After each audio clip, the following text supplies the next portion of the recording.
When you think of the word minimalism, what comes to mind first? For me, minimalism is about identifying what adds value to your life in any way and getting rid of the things that don't. It's about filling our home and our life with things we love.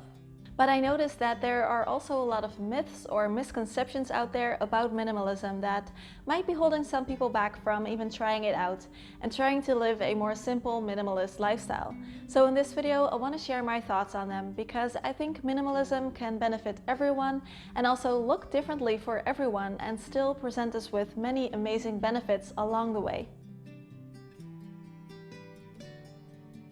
This video is in collaboration with Sarah from Abundantly Minimal, and I'm so excited because I've been following her channel for a long time, even before starting my own channel, and she makes amazing videos. She's also a super sweet person and I've had so much fun working with her. Sarah is on a mission to help you live your best life with less, and she makes weekly videos about intentional living and decluttering. Her videos are always practical and very pleasant to watch. In this video, I will share my views on 5 minimalism myths, and after you're done watching it, you can head over to Sarah's video to see the other 5. I will link it in the description box as well as in the pinned comment, so you can find it there. Be sure to check her out, say hi to her for me, and subscribe to her channel. The minimalism myth I've heard the most is that as a minimalist, you cannot have X, or you have to get rid of X. Some people say, I could never be a minimalist because I could never give up my book collection or my rare record collection. And somehow we got it in our head that some items are okay to own, but others are not.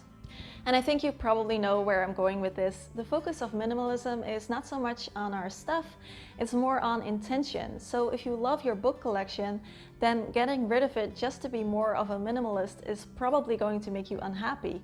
So if you ask me, that kind of defeats the whole purpose. For example, I own a small collection of Studio Ghibli movies, and I've watched these I don't know how many times, and they still bring me lots and lots of joy. I would never give them up because minimalists shouldn't own movies. So if this is holding you back, then I'd say it's time to let that belief go. Minimalism is about owning the right items, and only you can decide what they are for you. The second minimalism myth is that minimalism has to look pretty, so it has to have a certain look, a certain aesthetic. And people usually think about whites and blacks and grays and beige and lots of neutral colors. And while it can look like that for some people, I'm here to tell you that it doesn't have to look that way. Something that always makes me laugh a little bit is seeing how much stuff you can buy to have that minimalist look, that minimalist aesthetic. So if you ask me, that kind of defeats the whole purpose. You don't have to throw away all your mugs and replace them with all white mugs, for example. There's no right or wrong way here. And some of the things that do have that typical minimalist look, like clothing or furniture, they can also be quite expensive, like design furniture, for example. And if that's your thing, then definitely go for it, but you don't have to participate in that.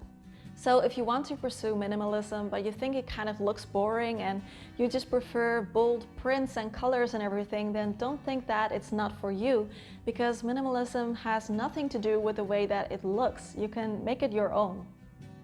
Next minimalism myth I see a lot is that minimalists can't go shopping. So on the one hand, we have those expensive minimalist items we talked about earlier, and I said that you don't have to buy these things in order to live a minimalist lifestyle. But on the other hand, I want to say that you can buy new things if you're a minimalist. Minimalists can also go shopping. But minimalism has helped me to shop more intentionally, and I now shop in a very different way than I used to do. So I have some videos on this. I will link them in the description box below if you're interested. Next minimalism myth that also made me laugh a little bit is, just as the minimalist home has to have a certain look, the minimalist person also has to look a certain way, and therefore minimalists cannot wear makeup or nail polish or whatever. And I think it's a big misconception. I mean, sure, makeup is probably not essential to everyday survival, so if you look at it that way, I'm sure that we could let go of it. But if someone enjoys wearing makeup or nail polish or go to the hair salon or get a pedicure, that's totally okay. Some people love makeup, some people love wearing no makeup. It's equally fine, there's no right or wrong way to go about it.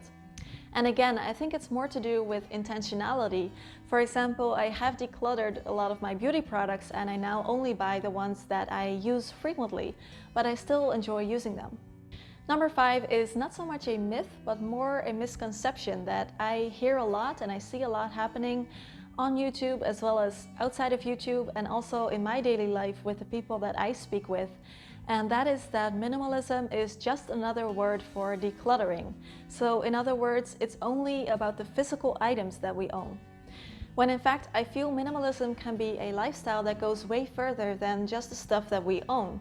I also use it in all other aspects of my life. For example, my commitments, my work, my relationships, my choices. It's a great way to simplify all aspects of life and make everything so much easier and more free.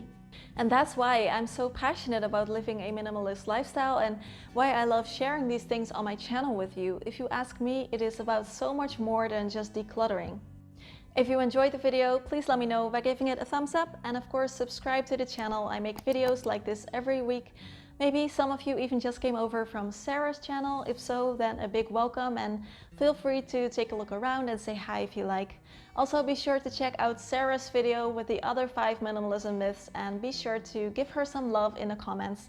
I will see you all again soon. Have a great day. Bye bye.